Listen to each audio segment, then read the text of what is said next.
In the last 10 years, the internet has been the birthplace for many famous musicians. Sharing your music has never been easier. Most singer-songwriters and producers on the rise chose, unsurprisingly, to make their start on websites like SoundCloud, using it as the groundwork for their career and as a way to bring more attention to their music. But for some musicians, they chose a different path, breaking the mold and finding their core audience elsewhere, through YouTube.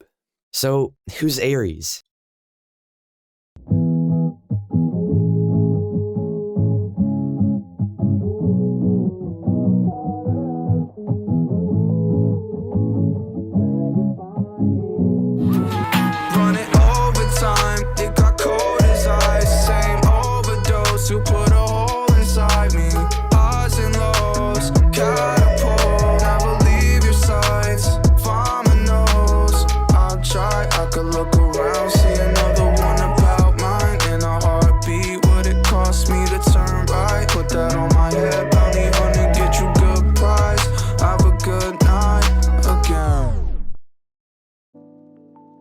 In 2017, a YouTube channel with around 200,000 subscribers named Aries quickly became popular from a series of informative music-related videos he'd been uploading. Focusing on giving an educational look over the production of mainstream songs, the videos were short, just over 2 minutes. The videos pretty much consisted of him, Aries, sitting in his room casually remaking hit songs in a matter of minutes just by listening to the track.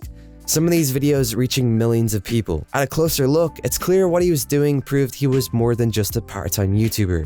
In fact, these videos almost look like wasted talent. He was obviously a talented producer, but instead of producing, he seemed to just be making funny YouTube videos. While standing as a series of fairly entertaining YouTube videos, they were also a sign that Aries was probably making more than just YouTube videos.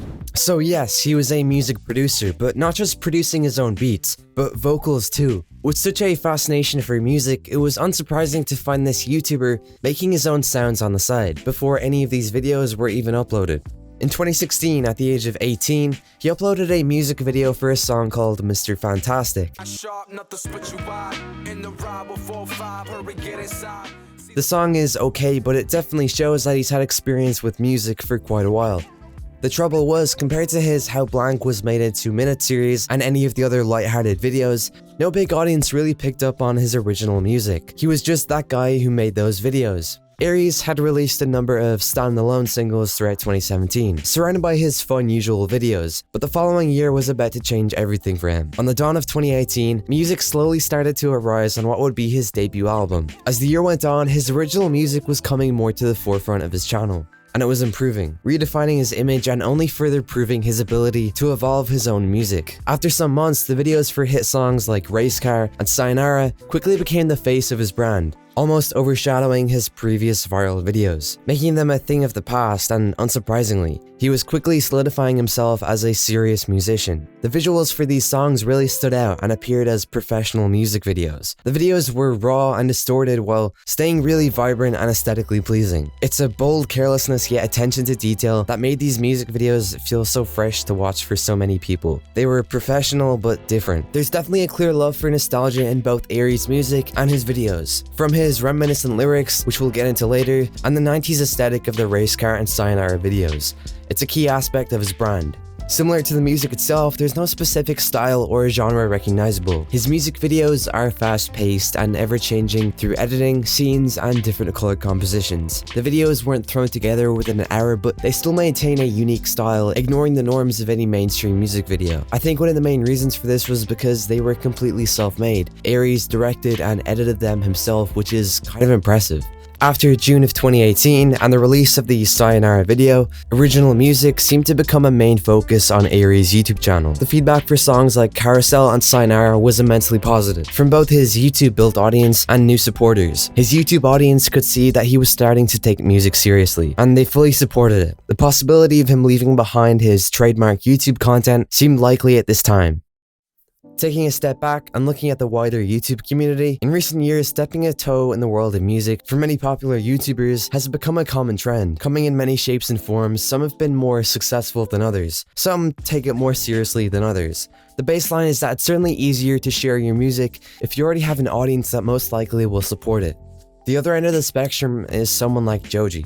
Joji completely rebranded from his internet persona, choosing to abandon it entirely and swap it out for his newly found music career. He's the poster boy for transitioning between YouTube to music. But there's a very obvious and distinguishable difference between a YouTuber diss track and that emotional lo-fi instrumental hip-hop sound George Miller had been releasing since late 2015. For YouTubers like Aries or Joji, that jump wasn't an extension of their YouTube career, but a leap of faith into something new. World tours, and millions of plays on Spotify. Except YouTube still played a key part in boosting that leap of faith, and it definitely deserves some credit. The advantage Aries had was he was already a music channel, just not entirely his own original music. His earlier music was overshadowed by his high volume of informative music production videos. I think it's safe to say Aries was quietly evolving over the years, waiting for the right time. His audience unknowingly followed him to music stardom. Besides his path to recognition, I think it's important we actually look closer at the music itself. Welcome Home, Aries' debut album, was officially released on April 18th, 2019. Compiling 9 tracks ranging back to the beginning of 2018, 4 videos were made for the album, including some analysis videos from Aries himself. But was it enough to transform into a music career? The genre of this album and Aries' music as a whole is generally what appears to be a mix of different elements of emo trap, pop rock, and hip hop meshed into one. In its breakout hit SAYONARA, the initial opening starts with a very alt-rock, emo guitar played by Aries. But the chorus follows the rest of the track with an array of 808s, snares, and hi-hats more common in most hip-hop/rap songs. So there's no specific genre attached to his music. The album opens with Bad News and sets itself apart from most other tracks on the album, with a slow piano transitioning into an even slower guitar, creating a chilled and almost lo-fi vibe to the song. We don't really see any dramatic shifts in tone again until songs like Home or Pony appear. These 2 songs lack the loud vibrance from what statistically makes his music blow up, but they show a greater range in his artistic ability, which I think was necessary to give more dimensions to the album. The slower pace of these tracks adds more attention to the greater meaning of the lyrics. Aries continually retains a strong angst in his vocals, but the upbeat instrumentals can fool you into overlooking the harsh meaning behind some of these songs. Despite the loud and hard-hitting sound of Amy's Grave, the laid-back guitar of Bad News, he makes noticeable remarks to subjects of addiction and references to his own death beyond the slow guitar. Quote, "My death be regicide, that's if I'm ever gone." That self-destructive theme continues into the opening chorus of Amy's Grave, saying, "Why should I care what happens to me? Why should I care what happens to me? Follow my lead, in casket I'll sleep." In the same 2 tracks, he makes clear pointers to an Adderall addiction. In the second verse of Bad News, Aries saying, quote, addy up, what I like is never enough, barely a time that I could spend with others, bought a new table just to skip supper." This also contrasts with probably the most memorable line on Amy's Grave, the 4th track of the album stating, Addy in the car, I don't want to talk, I don't want to talk." This does seem like a clear pointer to an Adderall addiction, but the term Addy could also be seen as a play on words. In Amy's Grave, Addy seems more like he's referring to a girl. Addy representing a girl that Aries remembers from years back home. Probably Amy, the girl in the song title, which would be unsurprising given the use of nostalgia in his music. While focusing on issues with substance abuse, Bad News is about missing a girl from far away. Sayonara, his most popular song, is the romanticization of sayonara, which means goodbye in the Japanese language. In an interview, Aries confirmed that the song was about saying goodbye to somebody for good. Carousel tells a story of a complicated relationship with a girl, comparing it to a carousel ride because it's the same routine every time. He's comparing the nostalgia of his childhood to the problems presented during his present. It's apparent that there's a reoccurring theme of a girl throughout the album. It's impossible to decipher who, why, or what Aries is talking about, whether it's Amy or Brittany. But what stays consistent is his trend of looking back on the past. Remembering home, seeing this gives the album title, Welcome Home, a lot more meaning. It's a narrative of different feelings, loss, homesickness, and love.